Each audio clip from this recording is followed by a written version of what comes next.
বলে, ইয়া রব, পাহাড়ের এত শক্তি, আপনার সৃষ্টির মধ্যে পাহাড়ের চেয়ে শক্তিশালী কিছু আছে? আল্লাহ বললেন আছে। সেটা কি?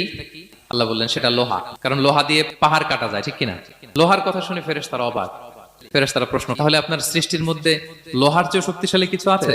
আল্লাহ বললেন আছে। কি সেটা? আন্নার, আগুন। কারণ আগুন লোহাকে কি করে? গলিয়ে ফেলে। ফেরেশতারা শুধু অবাকই হচ্ছে। ফেরেশতারা বলে, আগুনের চেয়ে শক্তিশালী কিছু আছে? আল্লাহ বলে আছে, আলমা, পানি। কারণ আগুনে দাউ দাউ করে জ্বলে ওঠা আগুনের মধ্যে পানি দিলে আগুন অস্তিত্ব হারায়।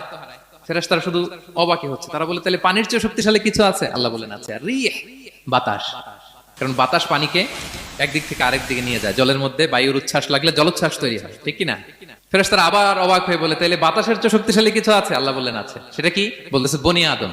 ওই মানুষ শক্তিশালী যে গোপনে দান করে, এত গোপনে যে ডান হাত কি দান করলো, বা হাত সেটা টের পায় না। পড়েন সুবহানাল্লাহ।